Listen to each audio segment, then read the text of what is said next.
자, 다음 이슈는요. 제목으로 확인해 보겠습니다. 보시죠. 목적 갖고 기획수사다. 작심 비판한 임종석. 어제 검찰에 출석해서 조사를 받았죠. 그리고 어제 밤에 귀가를 했습니다. 검찰은요. 그런 주장에 대해서 허위다. 이렇게 반박하고 있는 상황입니다. 자, 그럼 기사부터 좀 보겠습니다. 다음 기사 넘겨주세요. 지금 속보가 바로 들어왔습니다. 국내 신종 코로나 바이러스 7번째 환자가 발생을 했습니다. 확진자가 7번째, 한 명이 또 추가된 겁니다. 어제 밤까지 6명이었죠. 그리고 방금 기사에서도 알려드렸는데 한 명이 더 늘어났습니다. 점점 걱정되는 상황. 아까 저희가 전문가 연결 들어봤잖아요. 잠복기 감염 가능성, 이거 배제할 수 없다. 그리고 무증상 감염자도 있었다. 중국과 일본에서 이미 확인됐다. 그래서 점점 어려운 상황으로 가고 있는데 정부 좀 더 애쓰시면 좋겠다는 말 다시 한번 당부드리겠습니다. 자, 그럼 기사 본격적으로 보겠습니다.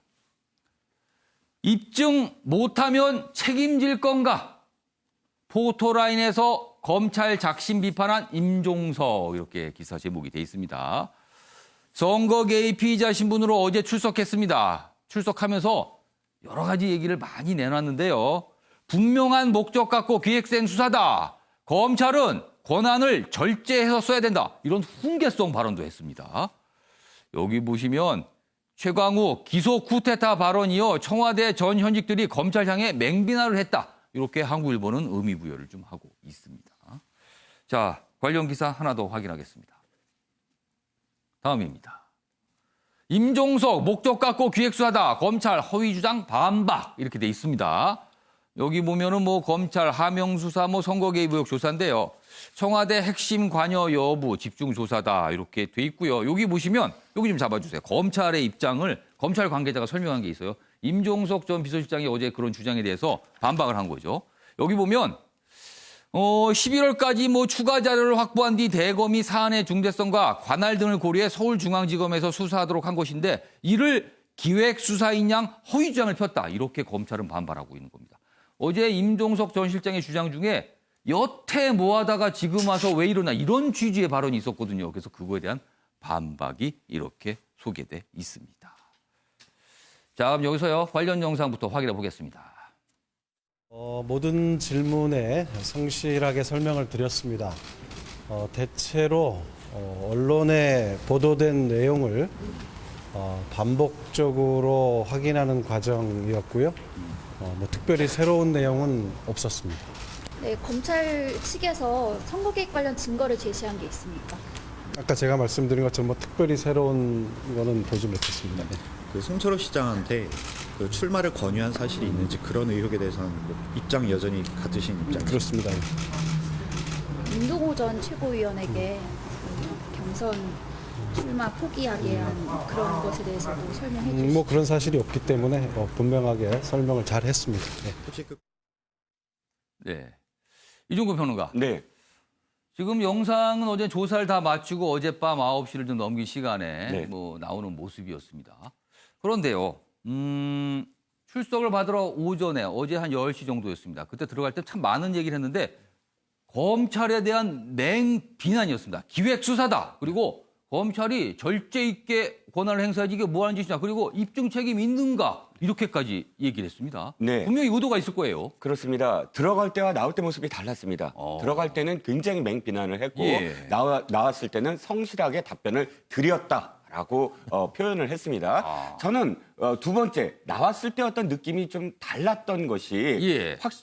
표현은 아무 내용도 특별한 게 없었다지만 특별한 게 있었지 않았느냐. 예. 도리어 들어갈 때 그 당당했다면 나왔을 때도 아무것도 없었다 하고 비난이 이렇게 일관성이 있어야 되는데 나올 때 확연히 좀 바뀌었다라고 느껴져요. 아니, 11시간 넘게 조사를 받았잖아요. 좀 예. 힘들어서 그런 거 아닐까요? 그런데 저는 뉘앙스가 확실히 좀 달라진 걸로 느껴지고요. 뭔가 좀 행간이 읽히시는군요, 네네. 그러면은. 그리고 들어갈 때 예. 사실 태도 두 가지가 좀 비판을 좀 받을 수 있는 게 예. 태도와 내용입니다. 예. 일단 태도와 관련돼서 비서실장이잖아요. 예. 비서실장이라 하면 대통령을 제외하고 청와대의 모든 수석비서관과 비서관과 행정관의 총 책임자입니다. 예. 그런데 그 안에서 벌써 청와대 관련자가 13명 중에 5명이나 이번에 예. 기소당하지 않았습니까? 예. 여죄 여부를 떠나서 어찌됐든 이렇게 된 데 대한 책임은 자식이 있는 것입니다. 예. 무죄더라도 그러니까 아. 죄가 없더라도 예. 그렇기 때문에 거기에 대해서 어떤 유감 표명과 그다음에 내가 책임자로서 예. 성실히 뭐 답을 하겠다라든가 책임자로서의 어떤 모습을 보였어야 됐다. 근데 이 태도는 마치 출마하는 사람이 정치적인 어떤 변을 하는 것처럼 예. 내가 그 검찰총장을 향해서 예. 내가 죄가 없으면 당신 책임질 거냐? 라는 투의 어떤 그러니까 어제 얘기는 무죄 입증 자신 있는가라고 물었어요. 그렇죠. 예. 공격적인 어떤 자세 대단히 부적절하게 보이고요. 예. 내용도 사실은 굉장히 맞지 않았다는 거예요. 어떤 대목이냐면 예. 일단 검찰에 대해서 아니 그렇게 하고 싶은 대로 다 압수수색을 했다 이렇게 표현을 하는데 그게요. 법원에서 영장이 나와야 압수수색을 하는 겁니다. 그럼 법원에 충분히 이러이러한 점에서 예. 수사를 해야 되므로 소명을 하는 겁니다. 예. 영장을 달라. 그러면 판사가 판단을 했을 때, 이건 어떤 대목에서 어떤 소명이 충분하다, 검찰이. 그러므로, 이건 압수수색해라. 라고 영장을 내주는 것이거든요. 이게 검찰이 압수수색을 하고 싶다고 해서 무조건 압수수색을 하는 게 아닙니다. 그런데 검찰에 대고 이렇게까지 다 했느냐. 이런 내용도 사실은 이 비난도, 사실 부적절한 비난이라는 거죠. 예, 알겠습니다. 자, 박찬 교수님, 지금 방금 이종근 평론가께서는 뭐 본인의 불만 표시를 하는데 그에 앞서서 어느 정도의 유감 표시를 좀 하고 했어야 된다. 그게 먼저였다. 이런 지적을 해 주셨거든요. 그 부분에 대해서는 좀 어떻게 들으셨어요? 저는 뭐 느낌만 가지고 마치 검찰에서 새로운 증거를 제시한 것처럼 느꼈다라는 얘기가 도대체 무슨 얘기인지 저는 이해를 못 하겠습니다. 아니, 11시간 조사받고 나오면은 피곤할 수밖에 없어요. 근데 그걸 갖다가 검찰에서 뭔가 새로운 증거를 들이민 거 아니냐. 도대체 그 배경은 뭐에 있는 건지 저는 모르겠고요. 책임자로서 예. 자세가 필요하다. 사과하는 자세가 필요했다라고 예. 그러는데 사과는요. 예. 유죄를 어떤 죄를 갖다가 인정하는 거에서부터 출발을 하는 거예요. 그런데 그동안의 검찰과 청와대의 갈등은 예. 사실이 없는데 검찰이 지금 몰아가고 있다라고 하는 게 청와대의 일관된 주장이었어요. 다만 저는 이런 부분은 있다고 봅니다. 예. 그동안에 사실은 이 청와대 비서진들이 예.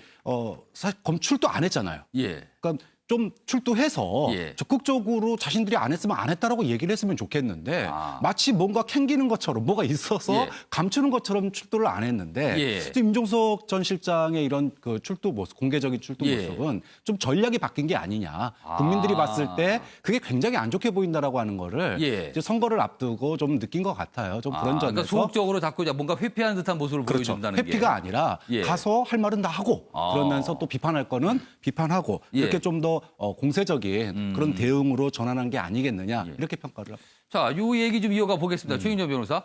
사실 보면 어제 공개적으로 본인이 포토라인에 쓴 겁니다. 그리고 그 전에 앞서서 본인 입장 표명을 했어요. 출석하겠다라고 못을 박았습니다.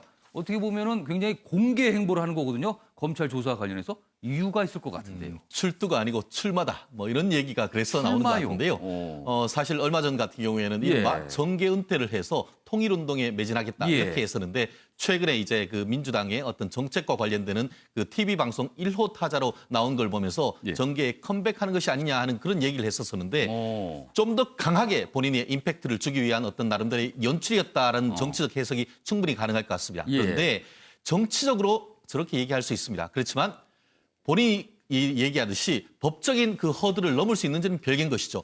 마지막에 나왔을 때 그 기자들이 두 가지를 물었습니다. 예. 하나가 뭐냐면은 이 송철호 시장에게 출마를 권유한 사실이 있는가 했을 때 없다. 단정적으로 얘기했습니다. 그리고 예. 경쟁자인 임동호 그 민주당 최고위원에게 경선 포기의 대가로 자리를 제안했는 적이 있는가 했는데 예. 없다라고 했습니다. 예. 그런데 그 부분은 적어도 지금까지 언론 보도로 드러난 객관적인 물증과 다른 것이죠. 예. 하나는 출마 권유했는지 여부와 관련해 가지고 예. 송병기 그 부시장의 예. 이 업무 일지에 그것이 정확하게 기재가 돼 있는 겁니다. 어. 그리고 또 이 그 경쟁자인 임동호 예. 그 최고에게 경선 포기 대가로 자리 제안했는지 여부는 임동호 씨가 지금 증언을 하고 있는 내용입니다. 예. 그런 적이 없다고 하지만 물증과 인적 증거로 부딪히고 있는 것입니다. 그런데 그거에 대한 어떤 해명은 없이 그런 적 없다라고 하는 것이 예. 과연 법원에 가서 예. 얼마나 밝혀질지는 모르겠는데요. 말씀드렸듯이 정치적으로는 저렇게 당당할 수가 있습니다. 그렇지만 나중에 기소가 된 이후에 이만큼 불렀는데 기소 안 하기는 사실상 어려울 것 같습니다. 예. 그렇다고 한다고 하면은 법원에서도 계속 당당할 수 있을지. 그런데 한 가지 좀 어떻게 보면 아쉽다 내지 예. 제 개인적으로 생각하는 것은 예. 13명 그중에 15명 되는 전 청와대 비서실장 관련된 사람들은 예. 이번에 기소가 됐는데 예. 어제 그제 출석했던 임종석 전 비서실장과 이광철 예. 그 비서 같은 경우에는 예. 선거가 끝나고 나서 기소 여부를 결정한다고 합니다. 어. 그런 것이 국민들이 보기에는 오히려 검찰이 이 살아있는 권력 앞에서 휘어지는 것이 아닌가 하는 그런 의혹도 제기할 수 있는 그런 시점이 아닌가 생각합니다. 예. 오늘 최윤영 변호사는 여러 가지 이슈에 대해 굉장히 정치적 해석을 많이 곁들여 주셨어요. 앞서서 신종 코로나 관련된 소식에도 정치적 해석인데 그만큼 우리 사회가 어떤 이슈가 터지면 굉장히 이렇게 갈라져서 보는 게 아닌가. 사실 질병을 가지고도 지금 굉장히 갈라져서 시각이 나타나고 있잖아요. 많은 분들이 좀 걱정을 하시고 있습니다. 그런 모습에 대해서. 알겠습니다.